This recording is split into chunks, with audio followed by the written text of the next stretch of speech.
Adeshimaima yama munyina muache Adamu asie ne okropo twedi ampo basaya dona bisia ka bema no wode ene ede adom ye ofori sobosume de toso aduonunum e won fimpim ye no ene aduonunum nie ensamwa wodo de kwotwe kwa brema na nsentwerefo akurukra kopa no pei yatena sie de babeso mo e wo Sompa 106.5 FM na ensam no dia wobetie bie wo mo no ene se enru adamman panyi Rajon Roman Mahama wokopa adwumedie be ho ntoma se be ya yeye ebekoso ede amamaba emu na ode to na so afo animu se oyi wo mo se wo mo mesom wontimi a gina nchen se be ya wo mesua obi abetimi enya bintin University of Cape Coast wanom edi dwumaso bi University of Cape Coast ho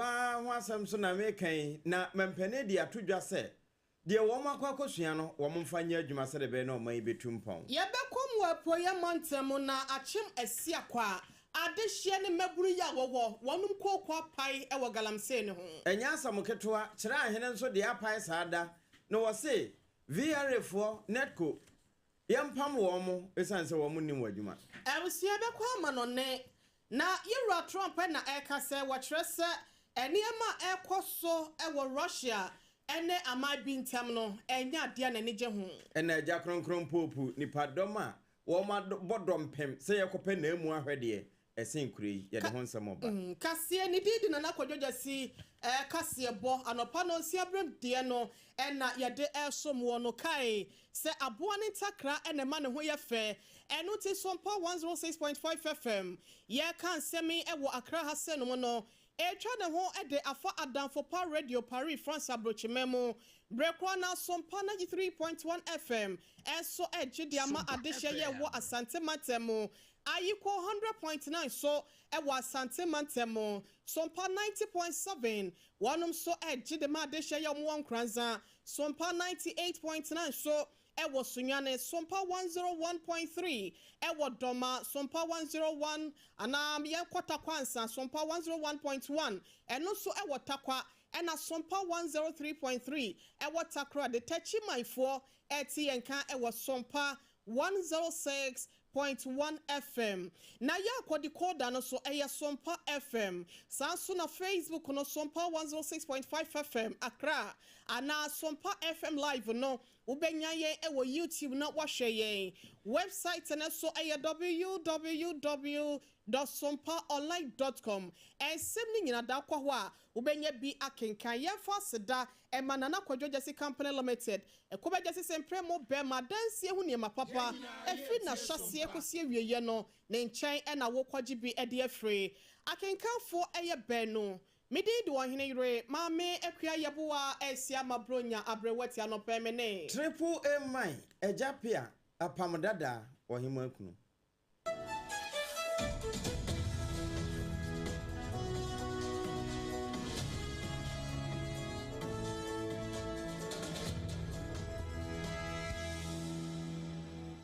Jumadi kase ekoso ewo wo man Ghana mu eye bra mempeni ni nasoafo ne wonu meka bi ebam tibire kese ne piankoma nyina bo okutu na wonu mu hyiae na enhyamudie na ase na wode to wonu ma wapa wo mo se wo mra na wo mefa dibire bi ni so wode to wonu mani mu se ye wo yi wo mo no nipa no dɔɔso ayese de tworo no kan se bebre ni wafro won nanso kuma bi na wayi won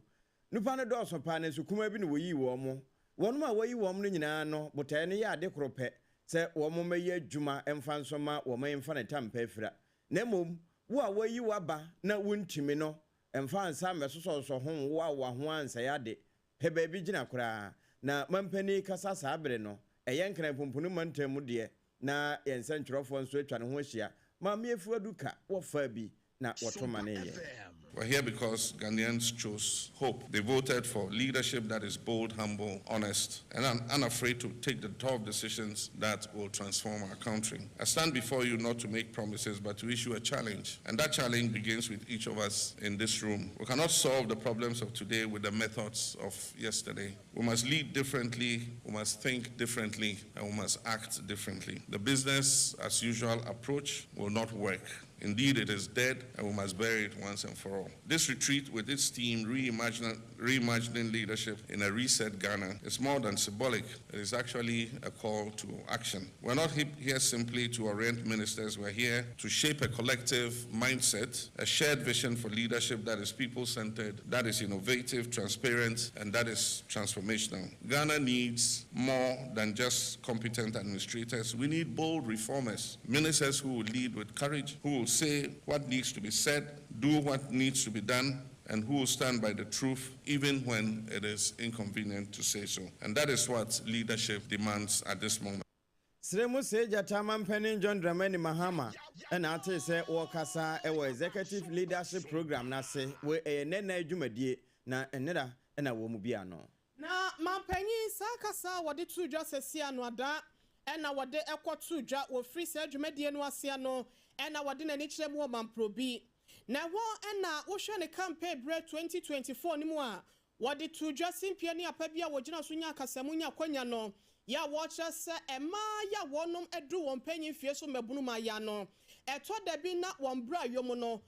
wo bu won sasa no asa wo kɔ sukuu kra no bi wo ho a na kyɛ se ebratam pa dia wode beboyi ya na enho akwatwe dia ma ne ntu be hu na ba ya be kɔ sukuu no wase mabu me nsent ne nya dia mekɔ enenum o nenso no da so tifie basa ma nwomesua no entimi enkoye magana de hye ne titru ene emma sɛde wotete wo ba ba ko a watete mamu ne nyina nti no enansa yoso yera John Dramani Mahama edeto na koma prono se wo ba obehwe na free sanitary pass wo de ama mayua ya wonom esi won sebuo kwan so na enrada enadwumadie no wokopa ho entoma ya Ghana sika bese million ahenu eduokunu mienu na chiripo enan 292.4 million Ghana cedis and no pejaya wadi asha se dwumadie we se mo no wase ni nyina no sebe ya nwomesua ebekoye ediama o my Ghana ema yentia yenko na yentie ni se mo di tu dwane bi. Ladies and gentlemen, today we take a bold step forward, not just in education policy or healthcare,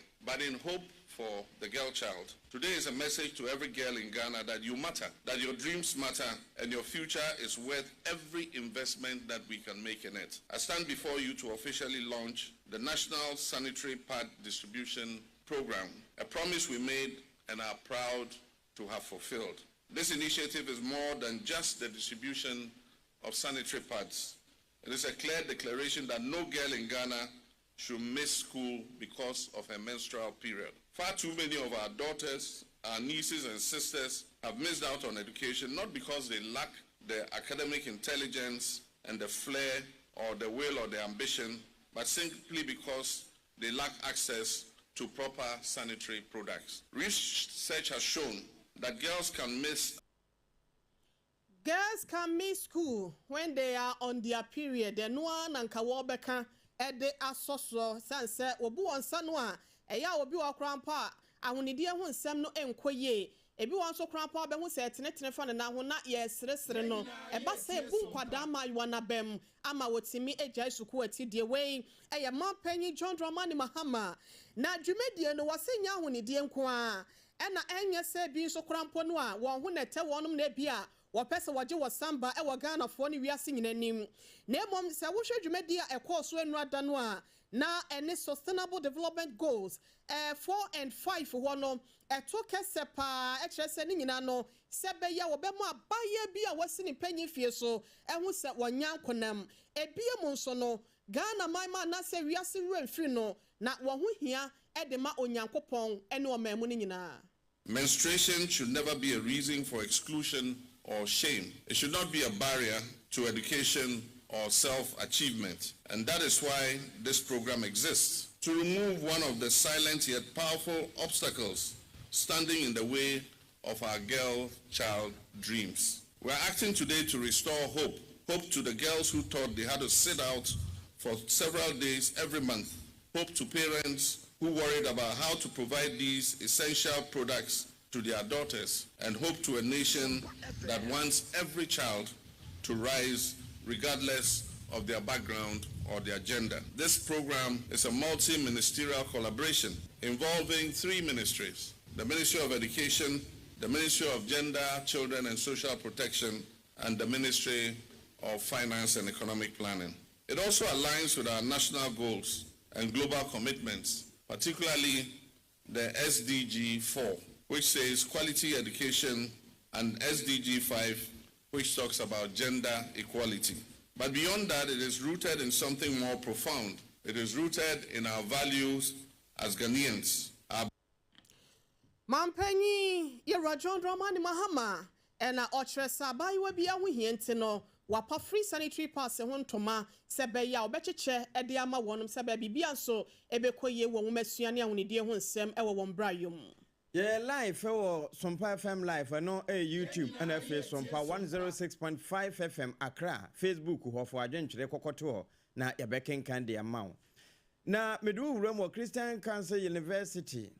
Christian University College, and no Ewukumasa Santimantemo, na Eho, and Dr. Honorable Stephen Amo, I want to run this esteka, Okuko Piasia, one also name she has some Rasha Bedweni, Cane. Nana Kufuado apenso na we swafo abadi e kira ohwesika asem so ena pani de asembi to asuafo a na wo mo aboade mu sa abre no a okoko pie ase no wo de to wo mo anim se de wo mo sua sasuapon mofo wo mo sua wie na wo mo wo mo service no a de friend se project work no sa ampara ne nuane ampa wo mo de no nko ampo eye adwuma se tie bia wo my Ghana bra wo bre ne fina wo demu no Obefa ne tampa afira Honorable Stephen Amwa ekasa na yense ntwerefo titru ne ba bedu na ogina ne nchen pe. A nation that is being built, such as Ghana, or being developed, in which the contribution of the youth and the students is irremarkable, that nation has no future. If you guys can contribute to building this country or any nation in the world, it depends on your performance. And performance has three main variables.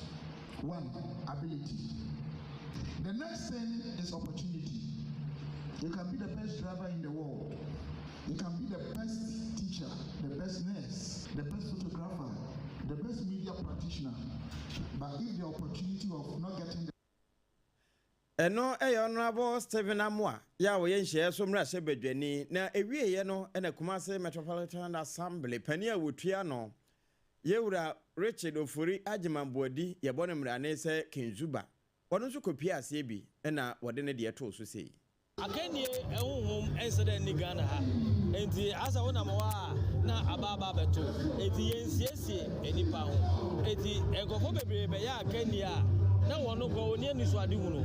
enti de wo mu ye na wo bobo woni ankasa ho eba eni adwentre eba betwe won adwen asi de a wo so osua no foforo a yenyeye na wono so enya kwanya se obeya kanifo abra wawie asuapon na wetima ye bebe foforo ama Ghana man so etimeto nimpo eno yewura Kenzuba wono na Kumase Metropolitan Assembly no wotua no se amenado wowie ya na SRC president edema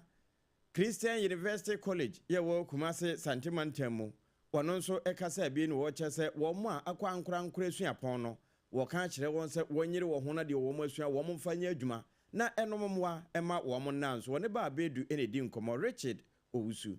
I think most of the issue now stem from the fact that Obiba private university or no na adwin and say oba besua de no wa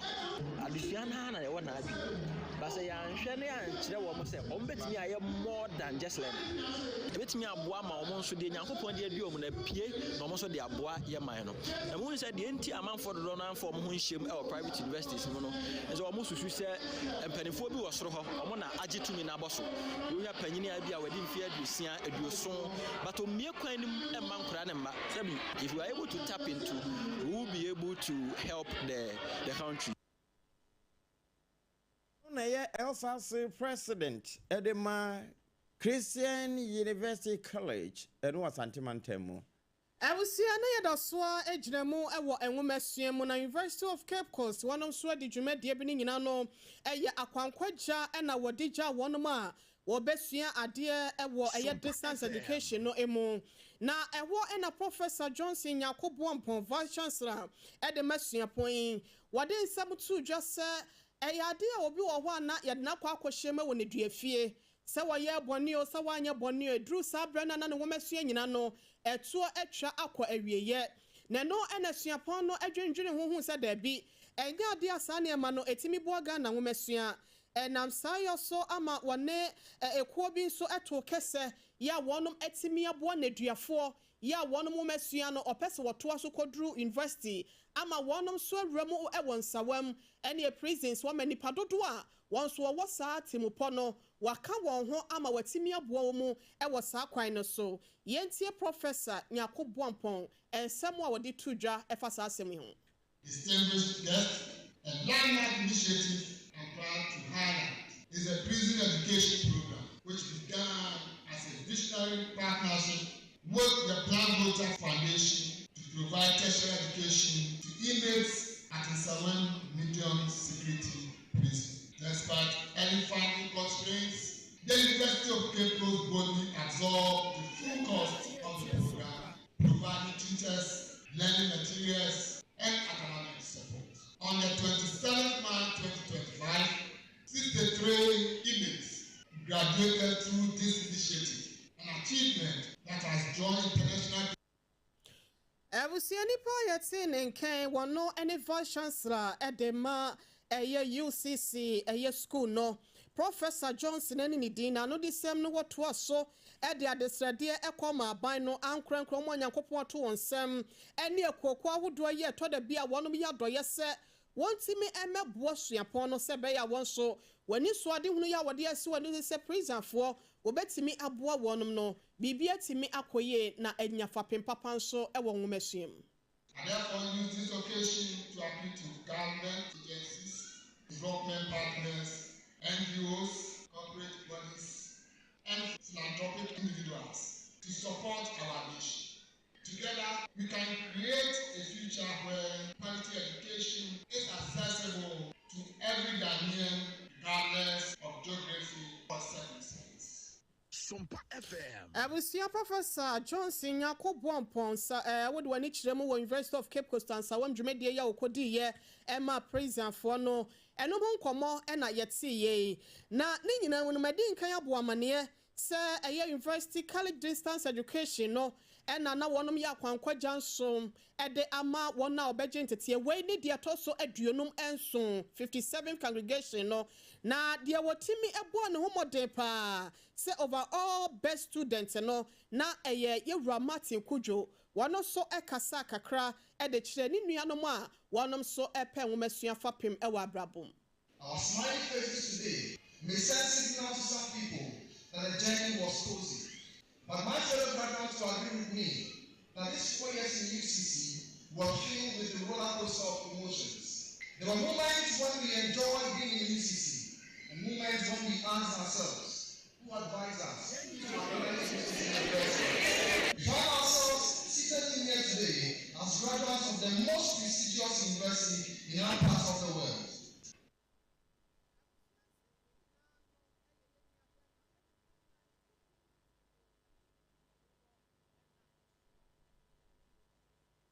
Yefri prison for university mu a yemo anan emfirareka na ho na fe yenkobono mantanum na hinkuro ni sunwane ho na Sompa 98.9 wo no Yewura KK pepra ene se ke mo na sunwane west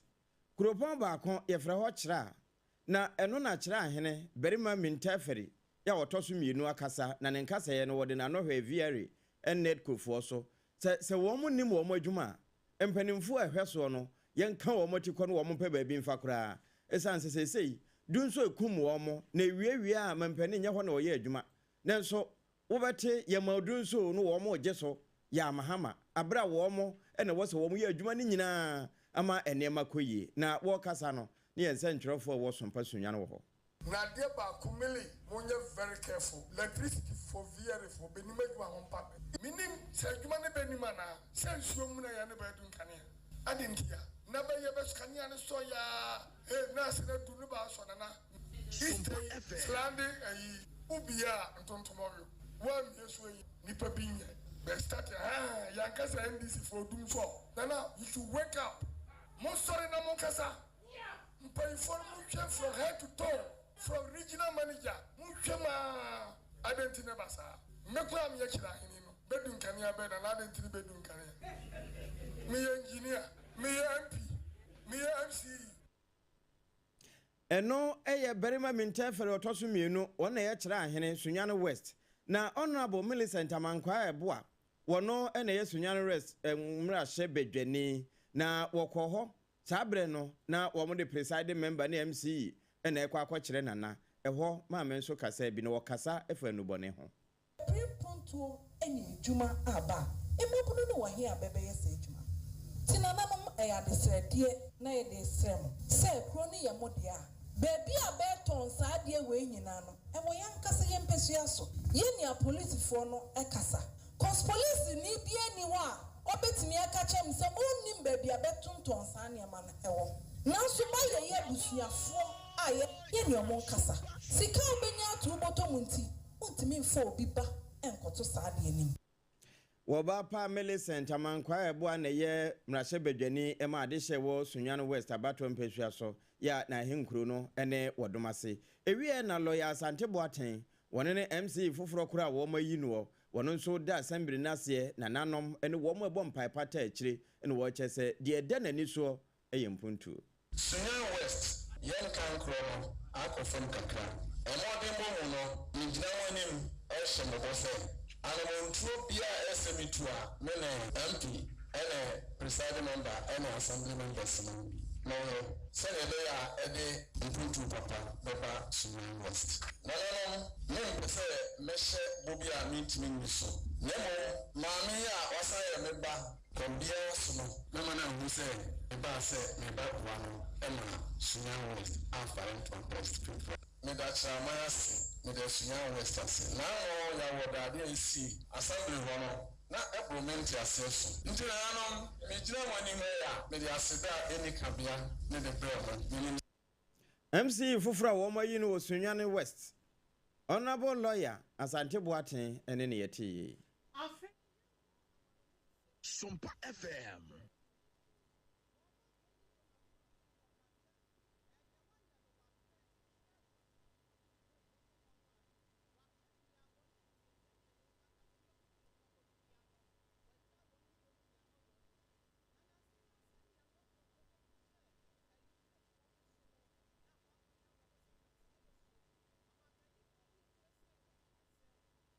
Se wonum behwe na wonum etimi aye ne se na efata se be ya asomdwe so ebetimi aboa meche Russia ban ene Ukraine ban no na so Donald Trump akira sania na nsanya da Russia fo etimi akwakoto hye Ukraine fo so no ekunkum nipa no nya de na nije ho eti se de amampanyifo mienu yi ese wonum behia de na so no esanse na ni enyente no wo behwe na wode ne ho agim se beya asomdwe bua ama mienu we se betimi anoma no ama adehia wonom so egu wonase no wo ho etimi atowo mu medo ko Rome Italy na no so me wura Vatican eho na nipa be se empema henum wonom ato santene pa be se na abesene ko ni firi se Pope Francis wodane to de dodo na epede ni nkrenchi ahwe ansana wo mo de na kwa akoto adamnem ewo St Peter's Basilica ho na nipa dodo a wonu mu atwa hia no ebi ya aman so afo ahodo afi asafo mpanimfo ene wo mu aka bi ebam na nsantrofo na dɔɔso a make say sompa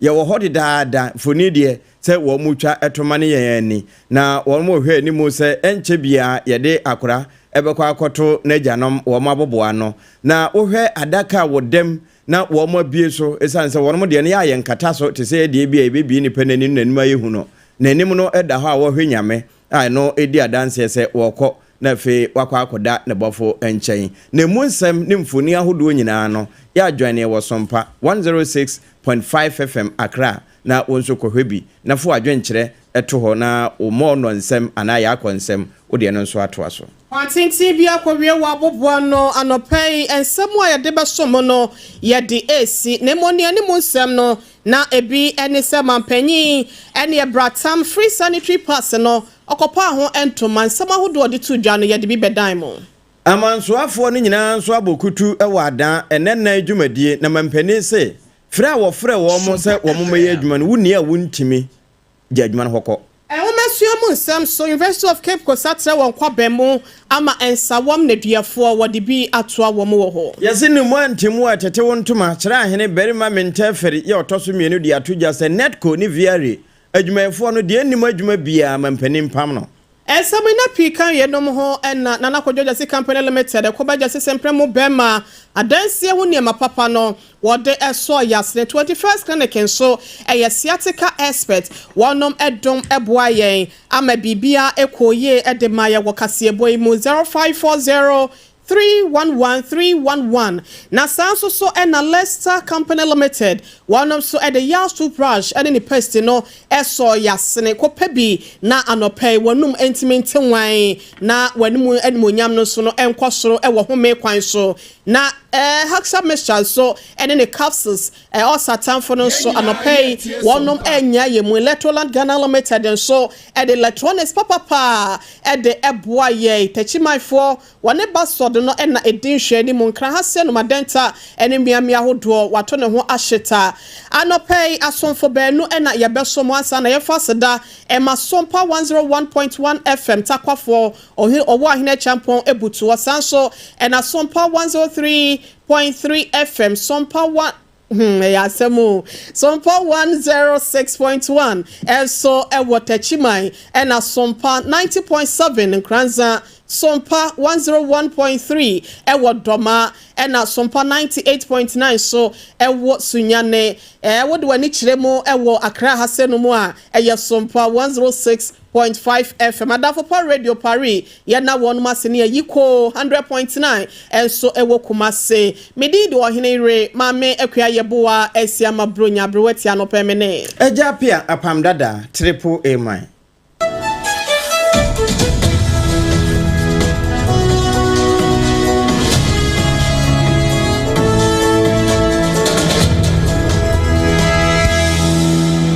21st clinic sciatica expert